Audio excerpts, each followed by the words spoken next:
Welcome to the Voice of the Chosen One.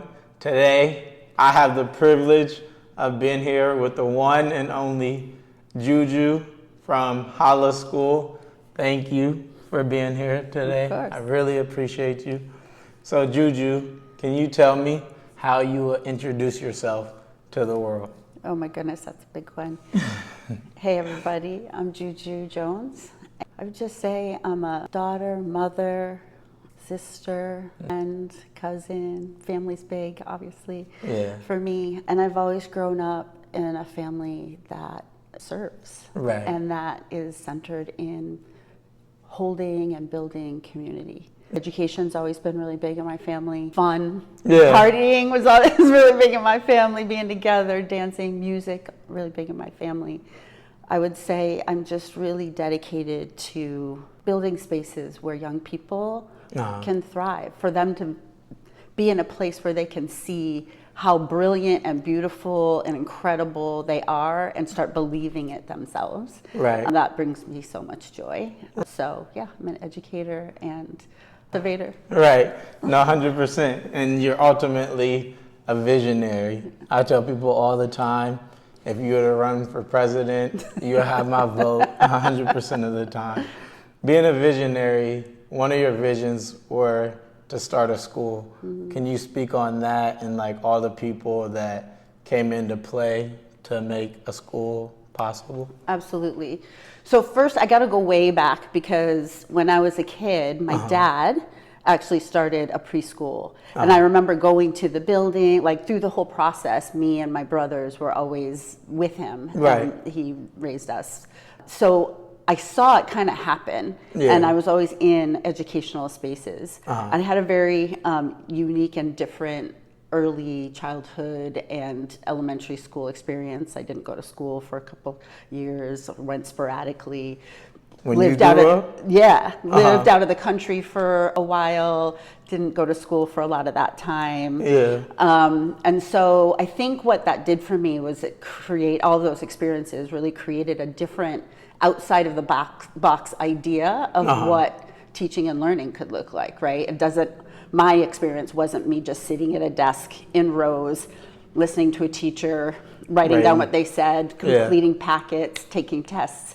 I think that really shaped my mind in terms of having going, like I said, coloring outside the lines and going outside the box of what school could be. So I'm about 35 years in education. Right. During a lot of those years, I spent time just challenging a system that really was not built for Black and brown and Native, just non-white kids and people, whether they're students or the staff. The system is just built in a very rigid, narrow way. So I did a lot of dreaming over the years of if we could have a school, of our own that we created, it could be so cool. And I did a lot of dreaming with a thought partner of mine who helped build the proposal for Holla School with me. Then during COVID, got invited into the circle of Eric Knox and his idea and vision of, hey, he's got a mentorship program and it's been really, really popular and really, really successful. The same issues kept coming up. He kept seeing it from when he was a kid. And he was like, what if we just did it for ourselves? 100%. What would that look like? Yeah. And he reached out to somebody who reached out to me. We partnered and we started writing the proposal. We spent time talking to Eric, who's really the visionary for Holla School specifically, including the name, which I know you wanted to ask about. So the name comes from Tupac's song, Holla, If You Hear Me. Okay. Yeah, no, that makes sense. Listen to the lyrics and you'll see how closely related it is to this school's mission, right? The mission of this school is to change academic narratives for Black, brown, and Indigenous youth. Right. And the song, Holla If You Hear Me, really talks about how, if we're gonna do something, if we're gonna make change, we gotta do it ourselves. Right? So let's do that. 100%. So we found that really inspiring, and that's where the name came from for the school, and that's where the motivation and vision came from for the school. No, that's cool. Right. And working here, I feel like that's not just for the kids, it's for the entire culture all right? And like just even building the staff into that culture as well, why it's important to have a staff that's getting along with one another and just not like a big corporation, you know, and like the normal school setting, like being together. Absolutely. So we knew that if we had to be very, very intentional with everything we did when we built the proposal and as we gathered our staff. And it was critical that we had the right people, not the right certificates, not the right, you know, we want the experiences, sure, but we wanted people who not only believed in our mission, but we believe could help carry out the mission, right? And who really, really believed in both community and the power of relationship. Right. So when you come to our staff meetings and our get-togethers, you see like relationship is huge. It's like family, right? Like, remember, like family at the cookout, right? Like we're just hanging out. We got music going on. We talk. We appreciate. We listen to each other.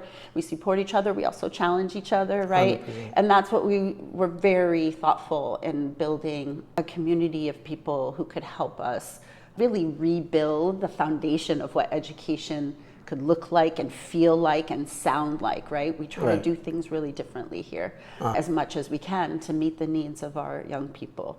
We want to be culturally responsive, and that is attending to culture, but it's also responding to the needs of young people and the needs of the adults that work here as well. So. And that foundation starts with the staff, right? Yes. And it trickles down to the kids and their bright smiles. So like a lot of these kids, or majority of these kids, come from like struggles, you know, struggles that we don't normally see. How important is it that we give those kids that love from the time they walk in the door to the time they exit that door? Yeah, you know, when they get dropped off in the morning, we greet them with music, songs, hugs, high fives. You know, I'm always like high five and a hug, you know. I think that young people in general, and particularly our Black and brown and Native and Indigenous Pacific Islander youth who, through standardized testing and other measures, are consistently given the message that they are failures, that they are not smart, that they are throwaways, quite frankly. It is critical from the moment they get here to the moment they leave and the time in between that they know we love them, 100%. That they know we see them and that we listen to them and that we care about them and we're going to do everything we can to support them. We send that message every morning in our whole school morning meeting when we go over our ABCs, right? It's a call and response thing, and we have students leading it in the middle, and we yell, I am abundant, and they yell back, I am abundant, and we say, I am brilliant, and they say, I am brilliant, and then I am creative, and they say, I am creative, and then we end with, we are community, right? And I think that's a beautiful way to start the day, and we keep that going throughout. Of course, we have to do some corrective things, but our big focus is building these young people's belief in themselves, right? Building their confidence, letting them know they can do everything. Their brains and their bodies can do whatever they dream up. Right. And that standardized testing piece, here we don't do the normal like testing. Right. Why is that so important to like the kids and letting them know like there's a difference in that sort of testing? Well, standardized testing really has a pretty exclusionary history. It's a tool that has been used to separate and exclude. It was built initially to figure out who would be appropriate for the military and who was not, right? And it's still pretty much the same, and it's used today. And you can go to any year, and the outcomes by race and income are predictable, right? If you're lower income, for the most part, there are exceptions, of course, but for the most part, you can predict who's successful, who's going to be successful on those standardized tests, whether it's SATs or the state tests that we give starting in 3rd grade here in Oregon, and who's not going to be successful by race. And one of the things that we talked about when we were building the proposal for Holla School is that is a narrative we must change. Yeah. And if the state and if the country continues to use tools to measure intelligence that tell whole communities of people that they're not smart and they're not intelligent when we know the opposite, then it's not okay. Yeah. And so that we are very firm in some of the things that we believe in and that we're going to participate in or not participate in. Right. And we are trying to change that narrative and provide our young people with different ways for them to express their brilliance. Right. And so you see that in the classroom with like, okay, show me all the things you learned about math by building this thing or solving this problem or coming up with this presentation. Right. So that's more performance-based assessment is what we really focus on. We are doing everything we can to not do harm. And giving them other ways to show that creativity is really, really, I think, working in the classroom and seeing that is important. Exactly. Because each kid is truly unique and truly different. That's right. And if we give each kid the same thing, I feel like that one kid's good at and the other's not, then that's not beneficial to that kid, you know. We always say human beings are not standard, so Right. why are we giving them standardized tests, right? Yeah. You know, they develop in different ways at different rates at different times. They have different skills that shine in different areas and in different ways. Yeah. So we want to try to find the ways that they shine 100%. and let them shine. Yeah, right? 100%. And if you walk into our library, what's the difference between every other library? Yeah. Well, Holla School's library is very, again, intentionally cultivated and curated to show representation. So most libraries, most books produced and published are written by white authors, have white protagonists, center usually white culture or other cultures that are outside of the norm of whiteness. And so we really built this library, and it was such a joy to do, right? Yeah. Seeking out authors of color, stories of people from different cultures, and highlighting those. We wanted our young people to be surrounded by stories and images that reflect who they are and reflect the global majority, you know? Right. And it's pretty beautiful. It is, seeing their bright smiles when they see those books too. Yeah. And they talk about it a lot too, and mention that. Yeah. Going back to the classrooms, how important is it to have mentors in those classrooms? Because I know growing up, we didn't have mentors in our classrooms, and the class can get out of control, you know, and the classrooms were large sizes. How important is it that our kids get those mentors that they need and like that attention that they need in the classroom? It's key. It's huge. I think the mentors in the classroom is just an offshoot of Eric's mentorship program, right? And how deeply he believes in the power of mentorship. Yeah. Knowing that if you have somebody around you that particularly, there's the teacher who's, you know, responsible for all of the instruction and curriculum and all of these other things. We just thought, like, if we also had a mentor in the classroom who was really centered on relationships, seeing kids, circling around the room, putting your hand on their shoulder and saying, like, you got this, you can do it, or what do you need right now? You need to go get a drink of water and come back and try it again. Like, getting in conversations with them, reflecting their stories and their realities back to them. It's pivotal, and I think it's one of the things that really sets Holla School in a league of its own when we talk about the school design. Yeah. Right? 100%. And can you speak on the opportunities that the mentors or even some of the teachers get with the college program that you and Chelsea? Oh, yeah. Oh my God, there's so much to talk I about, want right? I want them to get understanding of that. Yeah, That's pretty special. So back to when we were talking about hiring, and I was saying we're intentional around who we brought into this experience here at Holla School.